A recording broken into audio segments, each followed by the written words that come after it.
Hello everybody, my name is James, hope you're all doing well, and welcome back to another video. So Ferrari have introduced new upgrades, and Mercedes have spoken about their upgrade plans and how much time they think they can find. Make sure to like the video, and subscribe for more Formula 1 content, but let's jump straight into the news. So let's start with Ferrari, where Charles Leclerc has spoken about the new upgrades the team have brought to Barcelona.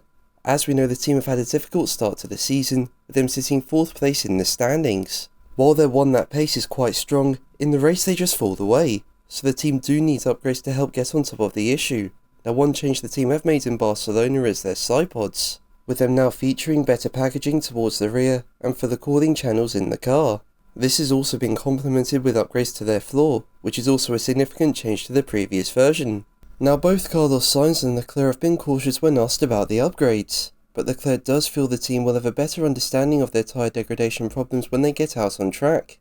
He was quoted by Racing News 365 as saying, "With this week's upgrade, we should have a better understanding, I hope. For quite a long time, we didn't really know where it was coming from.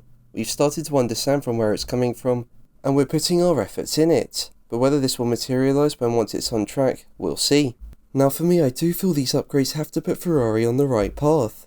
Like, they entered the new era of ground effect cars with so much promise, and it's hard to believe that they're now in a position where in race trim, they just don't have the pace of their rivals. While tyre wear issues is likely to be a difficult problem to overcome, if these upgrades don't help the team find some speed to be nearer the likes of Mercedes and Aston Martin, I think it will become a real challenge for them to understand how they can find speed for the rest of the year, as well as for the 2024 season. But let's move on to Mercedes, who say they were gifted a nice clutch of Red Bull floor images following the Monaco Grand Prix. Basically, Sergio Perez crashed in qualifying as he slid into the barrier, which meant his car had to be lifted away.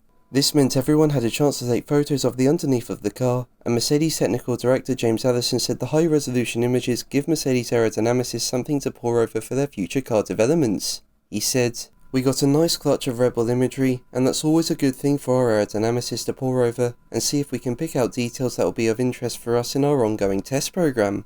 Now, it wouldn't be easy just to outright copy, but this can give Mercedes and other teams good insight as to how Red Bull are able to produce so much downforce. But Mercedes do have their own development path after introducing major upgrades in Monaco, such as revamped side pods, and they do seem to have made the car more predictable. While the team weren't challenging Red Bull or Aston Martin in Monaco, I do feel the upgrades were a step in the right direction, although there's certainly work to do. Now, Mercedes have said they'll introduce a whole bunch of upgrades to the W14 in the upcoming races, as they look to close the gap to Red Bull. And Lewis Hamilton has claimed that Mercedes hope they'll improve by a second per lap once they understand how much of an impact they've had on the W14. He said, "The true step forward we're hoping for, there's been around a second delta in race trim for example, and we haven't covered that with this step, but it's a step in the right direction. What I felt last weekend was, I felt more confident in the car, more ability to be able to commit to the corner, so I'm hoping that at this track that it's the same."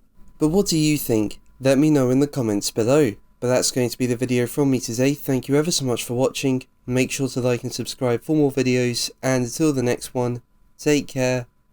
Bye.